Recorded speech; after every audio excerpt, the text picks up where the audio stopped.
Hello everyone, welcome back to another video. Life में हम ऐसे बहुत से काम करते हैं जिन कामों को करने के बाद हमारी उनके साथ बहुत सी एक्सपेक्टेशंस होती हैं। कुछ लोगों की वो एक्सपेक्टेशंस तो पूरी हो जाती हैं और जो वो रिजल्ट चाहते हैं उन्हें वही मिलता है, मगर कुछ लोगों के साथ उसके बिल्कुल उल्ट होता है और उनकी लाइफ पूरी तरह बर्बाद हो जाती है। आज का केस भी हमारे इसी कुछ रिलेटेड है कि जब कोरिया की एक 14 साल की लड़की एक लड़के के साथ अपने घर से भाग जाती है। उस 14 साल की लड़की को लगता है कि इस लड़के के साथ जाने के बाद उसकी लाइफ का एक नया चैप्टर स्टार्ट होगा और सब कुछ ठीक हो जाएगा, बट उसे नहीं पता था कि ये वही लड़का है जो कि इसे एज ए प्रोस्टिट्यूट यूज करेगा and she was sexually assaulted by 8 mens in a day. 14 साल की लड़की जिसके ऊपर इतनी ज्यादा ज्यादती की गई कि वो मर गई, बट उस मासूम लड़की के मरने के बाद भी उन दरिंदों को इस पर रहम नहीं आया और उन दरिंदों ने इसका चेहरा जला दिया। उसका चेहरा जलाने के बाद जब उसकी डेड बॉडी छुपाने के लिए कोई जगह नहीं मिली तो उनने एक कब्र बनाई और उसमें उसकी डेड बॉडी डालकर ऊपर सीमेंट डाल दिया। आखिर वो लड़का कौन था और ये मासूम लड़की स्कूल से क्यों भागी थी? This video is so disturbing क्योंकि इस वीडियो की रिसर्च के दौरान मैंने ऐसी चीजें पढ़ी जो कि मुझे लगता है कि लाइफ टाइम मेरे दिमाग से नहीं निकल पाएंगी।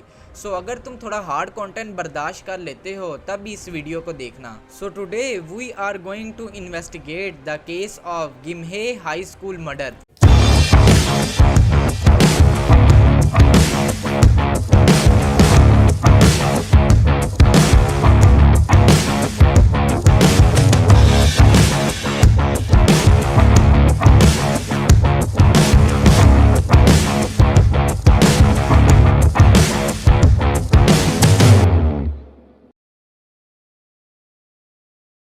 स्टोरी का स्टार्ट होता है युन से। She was born in Gimhae. Yun was a very bright student in the school, but उसकी मम्मी और पापा का रिलेशन अच्छा नहीं था बिकॉज युन की मम्मी अल्कोहल के साथ हाईली एडिक्ट थी, इसलिए युन के पापा ने युन की मम्मी को छोड़ दिया। युन के पापा पूरे दिन काम पे रहते थे जिस वजह से युन बिल्कुल घर में अकेली होती थी। So one day she was using messenger और उसको एक लड़के का मैसेज आता है जिसका नाम किम था। युन अकेली थी इसलिए युन को किम बहुत ज्यादा पसंद आ गया था। वो पूरा दिन कॉल पर बात करते रहते और चैट करते रहते थे।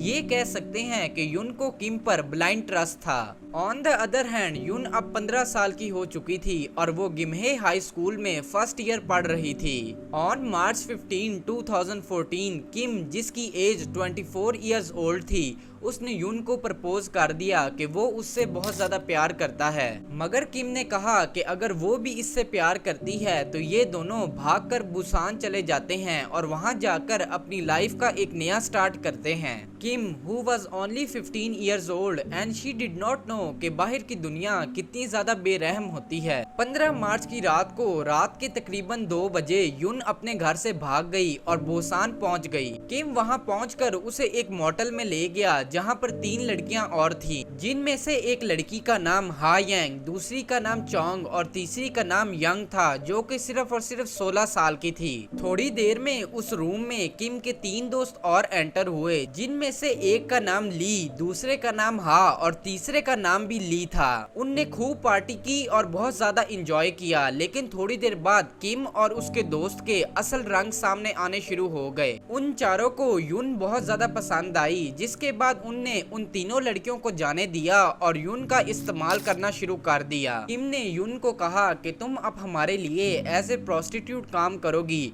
जो हम कहेंगे वही तुम करोगी। तुम्हारे पास बहुत से लोग आएंगे जो कि तुम्हें सेक्सुअली असॉल्ट करेंगे, बट ये बात याद रखना कि हमने तुम्हारी वीडियोस बना ली हैं और अगर तुमने किसी को भी बताने की कोशिश की तो हम तुम्हें भी मार देंगे और तुम्हारे पापा को भी मार देंगे। एक्चुअली जो पैसे वो युन की प्रोस्टिट्यूशन से कमा रहे थे उससे वो इंटरटेनमेंट करते और वहाँ पे रहने के पैसे निकाल रहे थे। जब 2 दिनों तक युन के फादर को अपनी बेटी नहीं मिली तो उसने पुलिस में जाकर युन की मिसिंग रिपोर्ट फाइल कर दी। 15 दिन उन लड़कों ने उसी कमरे में युन को एज ए प्रोस्टिट्यूट इस्तेमाल किया, जिसके बाद उन्होंने युन को घर जाने दिया और उसे ये कहा कि अगर तुमने अपने फादर को इस बारे में बताया तो कल ही हम तुम्हारे फादर को मार देंगे। युन जब 15 दिनों के बाद अपने घर आई तो उसके फादर ने पूछा कि तुम कहाँ पर थी। वो जोर जोर से रोने लगी और चिल्लाने लगी और उसने अपने फादर को सब कुछ बताया कि उसके साथ क्या हुआ था। युन के फादर ने कहा कि हम उनकी कंप्लेन पुलिस में करते हैं, लेकिन युन बहुत ज्यादा घबराई हुई थी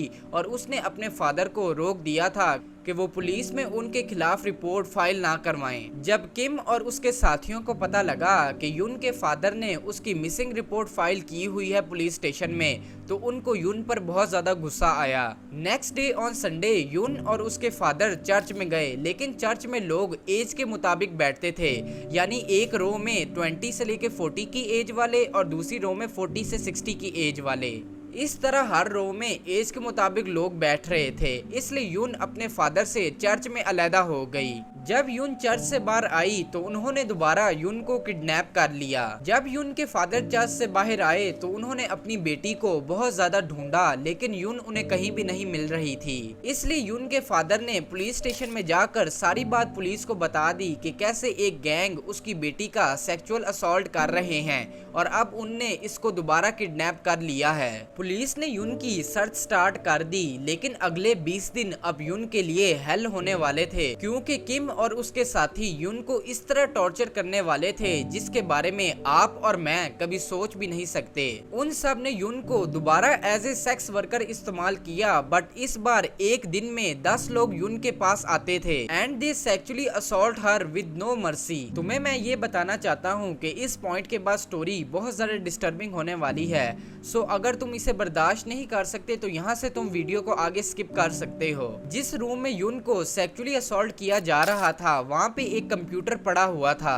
सो 4 अप्रैल 2014 रात के 10:30 पे युन को मौका मिला कि वो अपने फेसबुक अकाउंट को उस कंप्यूटर के जरिए लॉगिन कर ले, जिससे उसकी लोकेशन पुलिस वालों को या तो उसके फादर को पता लग जाएगी। मगर युन का फोन किम के पास था। जैसे ही उसने कंप्यूटर पे लॉगिन किया तो युन के फोन पर नोटिफिकेशन चला गया कि मॉर्टल से फेसबुक में युन ने लॉगिन किया है। ये देखते ही किम को बहुत ज्यादा गुस्सा चढ़ गया, जिसके बाद किम और उसके साथी जैसे ही मॉर्टल रूम में वापस आए उन्होंने आते ही युन को मारना शुरू कर दिया। They cable tie her hands and legs, जिसके बाद वो आंखें बंद करके उसे मुक्के और लाते मारने लगे। इतना ज्यादा उस 14 साल की मासूम लड़की को मारने के बाद उसके जिस्म से बहुत जगह से खून निकल रहा था, बट उन चारों दरिंदों को उस मासूम लड़की पर जरा भी रहम नहीं आया। इसके बाद किम के साथी ली ने आइडिया दिया क्यों ना युन के साथ एक गेम खेली जाए। ये 2 बड़े बड़े बाउल सोजू से भर दिए और युन को ये कहा कि इसे एक सांस में ही पीना है। अगर तुमने सोजू को नीचे गिराया या तुम इसे ना पी सकी तो तुम्हें हमारी वॉमिट पीनी होगी। बेचारी 14 साल की लड़की ने सोजू के 2 बड़े बड़े बाउल एक ही सांस में पी लिए, बट इसके बावजूद उन मॉन्स्टर में से एक ने वॉमिट की, जिसके बाद युन को कहा गया कि इस वॉमिट को पियो। युन बहुत ज्यादा मजबूर थी, जिस वजह से उसको वॉमिट को भी पीना पड़ा। 3 से 4 दिन गुजरने के बाद वो उन 3 लड़कियों को दोबारा उस अपार्टमेंट में लेकर आए और कहा कि देखो, अगर तुमने प्रोस्टिट्यूशन नहीं की तो तुम्हारा भी युन वाला हाल होगा, और अगर तुम प्रोस्टिट्यूशन से बचना चाहती हो तो तुम्हें युन से लड़ना पड़ेगा। अगर युन तुम तीनों में से किसी एक से भी जीत गई तो युन को छोड़ दिया जाएगा और उसे प्रोस्टिट्यूट बना लिया जाएगा। बट किम युन के दोनों हाथ और पांव बांध देता है और कहता है कि अब इन तीनों लड़कियों से लड़ो। ये इम्पॉसिबल था कि वो लड़की जिसकी पहले इतनी बुरी हालत हो वो 3 लड़कियों से जीत पाए, इसलिए उन 3 लड़कियों ने भी युन को बहुत ज्यादा मारा और उनको युन पर जरा भी रहम नहीं आया। युन जब जमीन पर लेटकर दर्द से तड़प रही थी तो वो बार बार कह रही थी कि मुझे कोई पानी पिला दो। किम को ये देखकर युन पर बहुत ज्यादा गुस्सा आया, इसलिए किम चूल्हे के पास गया और पानी के 2 बाउल बॉईल करने शुरू कर दिए। After that they put the boiling water on her body, जिसके बाद वो बहुत ज्यादा तड़पने लगी थी उसकी बॉडी से स्किन उतरना शुरू हो गई थी। वो युन को पूरे एक दिन में सिर्फ एक निवाला खाना दिया करते थे। युन की बॉडी अब बहुत ज्यादा वीक हो चुकी थी क्योंकि सिर्फ और सिर्फ अभी वो 14 साल की थी। ऑन 9 अप्रैल 2014 कोरिया के टिटुसविल डिस्ट्रिक्ट में एक इंडस्ट्रियल एरिया था जहाँ पे वो युन को गाड़ी में डालकर ले गए। वहाँ पर उनने प्लान बनाया कि वो एक गेम खेलेंगे जिसमें युन गाड़ी की बैक सीट पर होगी। उस गेम को खेलने के लिए 3 लड़कियां थी और 4 लड़के थे। रूल्स ये थे कि जो भी उस गेम को जीतेगा वो बैक सीट पर गाड़ी के आएगा और युन को जाकर टॉर्चर करेगा। वो युन का कोई बॉडी पार्ट जलाकर भी उसे टॉर्चर कर सकते हैं, उसे सेक्सुअली असॉल्ट भी कर सकते हैं और जो चाहे मर्जी उसके साथ कर सकते हैं। गेम स्टार्ट करने से पहले युन से पूछा गया कि अगर तुम्हें चॉइस दी जाए कि हम चारों में से कौन मरना चाहिए, तो युन ने कहा कि मैं 25 इयर्स ओल्ड ली को चूज करती हूँ कि काश ये मर जाए। ये सुनते ही ली को युन पर बहुत ज्यादा गुस्सा चढ़ चुका था। अब ली बार बार ट्राई कर रहा था कि वो उस गेम को जीत जाए ताकि वो युन को जाकर टॉर्चर कर सके। बट उस गेम का जब 10th राउंड खेला गया तब ली की बारी आई जो कि युन को जाकर टॉर्चर करने लगा। जब ली गाड़ी से बाहर निकला तो किम ने चेक किया तो युन मर चुकी थी। उनको ये गेम खेलने में इतना ज्यादा मजा आ रहा था कि वो पूरा दिन उस गेम को खेलते रहे, जिसके बाद ऑन 10 अप्रैल रात के 1:30 पर युन की मौत हो गई। उन तीनों लड़कियों और लड़कों ने सोचा हुआ था कि इसे टॉर्चर कैसे करना है, लेकिन उनने कभी ये नहीं सोचा था कि अगर ये मर जाएगी तो इसकी डेड बॉडी का क्या करना है। रात के 3 बजे वो मोटल में वापस आए और सोचने लगे कि अब युन की बॉडी का क्या किया जाए। फिर उनने सोचा कि एक अननोन क्वांटिटी में युन की बॉडी जाकर दफन कर देते हैं और किसी को इसका पता नहीं लगेगा। तो उन्होंने ऐसा ही किया और वो डेड बॉडी को लेकर कोरिया की विलेज साइड पर निकल गए। रास्ते बहुत ज्यादा सुनसान थे तो उन्होंने साइड पर गाड़ी को लगाया और युन की बॉडी को बाहर निकाला। फिर उनने गाड़ी से पेट्रोल निकाला और युन के फेस पर डाल के आग लगा दी। ये उनने इसलिए किया था कि वो चाहते थे कि युन की पहचान कोई भी नहीं कर सके। अगर पुलिस युन की बॉडी को ढूंढ भी ले तो उन्हें ये पता ना लगे कि ये युन की बॉडी है। बॉडी को एक अननोन विलेज में दफन करने के बाद भी उन्हें चैन नहीं आ रहा था। उन्हें डर था कि कहीं युन की बॉडी मिल ना जाए। इसलिए 3 दिनों के बाद ऑन 14 अप्रैल 2014 वो सब उस बॉडी के पास दोबारा गए और उसे खोद कर दोबारा बाहर निकाल लिया। उनका प्लान ऐसा था कि बॉडी को वो ऐसे छुपा दें कि पुलिस उसे कभी ढूंढ भी ना पाए। इसलिए वो सब युन की बॉडी को लेकर एक माउंटेन साइड पर चले गए जहां पर उन्होंने गड्ढा खोदा और उसमें युन की बॉडी डाल दी। बॉडी डालने के बाद उन्होंने ऊपर से सीमेंट डाल दिया। जब सीमेंट अच्छी तरह सूख गया तो उन्होंने मिट्टी डालने के बाद वैसे ही घास लगा दी ताकि लोगों को पता ही ना लगे कि यहाँ पर भी कभी किसी ने जमीन खोदी थी। उनकी बॉडी दफन करने के सिर्फ 5 दिनों बाद ही उन्होंने एक और मर्डर कर दिया, लेकिन इस बार एक 47 ओल्ड मैन जिसका नाम किम था। उन तीनों लड़कियों में से एक ने किम को डेट किया और उसे उसी मोटल में बुला लिया जहाँ पर युन थी। जब किम उस लड़की के पास उस मोटल में आया तो उसने देखा कि वहाँ पर 3 लोग और हैं, जो कि वो तीनों लड़के थे जिन्होंने युन का मर्डर किया था। वो किम को कहने लगे कि तुम इस लड़की के साथ रात गुजारोगे और हम तुम्हारी वीडियो बनाएंगे। अगर तुमने ऐसा ना किया तो हम तुम्हें यहीं पर मार डालेंगे। किम ने उस लड़की का सेक्सुअल असॉल्ट किया, जिस दौरान उन लड़कों ने उसकी पूरी वीडियो बना ली। अब मर्डरर किम और उसके साथी ओल्ड किम से कहने लगे कि अगर तुमने हमें पैसे ना दिए तो हम तुम्हारी वीडियोस लीक कर देंगे। ओल्ड किम इस चीज के लिए नहीं माना, इसलिए उन लड़कों ने उठाकर उसे गाड़ी में बिठा लिया और उसे मारना शुरू कर दिया। इवन उसकी स्किन भी जलाने लगे ताकि वो एटीएम की पिन उन्हें बता दे, जिसके बाद वो तीनों लड़के जाकर एटीएम से पैसे निकलवा लें। मगर ओल्ड किम ने उन्हें कुछ भी नहीं बताया और इस तरह वो तड़पते तड़पते मर गया। वो तीनों लड़के बहुत ज्यादा हैरान थे कि सिर्फ थोड़ा सा ही टॉर्चर करने की वजह से ये आखिर कैसे मर गया, लेकिन वो भूल चुके थे कि ये युन नहीं है बल्कि एक ओल्ड मैन है। बहरहाल जब उस ओल्ड किम की डेथ हुई तो वो बहुत ज्यादा घबरा गए थे।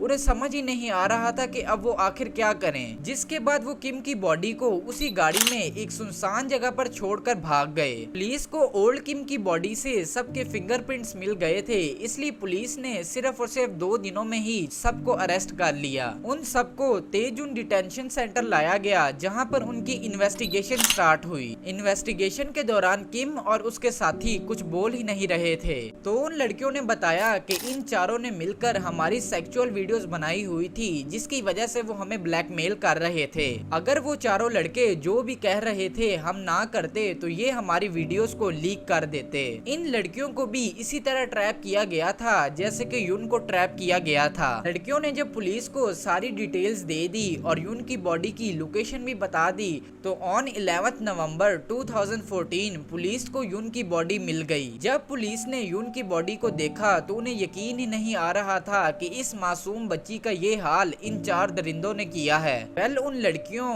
और किम और उसके साथियों के खिलाफ कोर्ट में ट्रायल स्टार्ट हुआ, जहां पर लड़कियों को माफ कर दिया गया क्योंकि वो ब्लैकमेल होने की वजह से ये सारे काम कर रही थी। बट किम, जिसने मैसेंजर पर युन को ट्रैप किया था, उसने कोर्ट में बताया कि इन तीनों ने मुझे भी ब्लैकमेल किया हुआ था कि हम तुम्हारे फादर को मार देंगे, हम तुम्हारे फादर को सिर्फ इसलिए छोड़ेंगे कि अगर तुम हमें एक लड़की लाकर दोगे। जिस वजह से मजबूरी में आकर किम ने वो सब किया था। एट लास्ट कोर्ट ने ये फैसला दिया कि ली और हा को लाइफ इन प्रिजन की सजा सुनाई जाती है, जबकि दूसरे ली को 35 इयर्स जेल में गुजारने पड़ेंगे। और आखिर में सबसे बड़ा गुनहगार किम, जिसने युन को ट्रैप किया था, उसे सिर्फ 5 साल की सजा सुनाकर माफ कर दिया गया। ऑन अप्रैल 2015 किम ने कोर्ट में ये अपील की कि उसकी सजा कम कर दी जाए, इसलिए किम की सजा 5 साल से 3 साल तक कर दी गई। ये वही किम था जिसने युन को सबसे ज्यादा तड़पाया था, जबकि इसकी सजा सिर्फ 3 साल कर दी गई। क्या ये इंसाफ है? ये केस कोरिया में बहुत ज्यादा फेमस हो चुका था और सब लोग चाहते थे कि किम को हैंग करके मार दिया जाए, मगर ऐसा कुछ भी नहीं हो सका। सो मेरी तरफ से तुम सबको रिक्वेस्ट है कि अगर किसी अननोन नंबर से तुम्हें कोई मैसेज आता है तो जरूरी नहीं कि तुम उसका रिप्लाई जरूर करो। अगर वो फालतू है तो उसे छोड़ दो, क्योंकि इस तरह के केसेस दिन ब दिन बहुत ज्यादा बढ़ते जा रहे हैं। तो आज की वीडियो यहीं पर खत्म होती है। अपना बहुत सा ध्यान रखें। Keep your family close to you. I will meet you very soon in the next episode, and don't forget to subscribe before I hit 1K subscriber. Stay safe. Bye bye.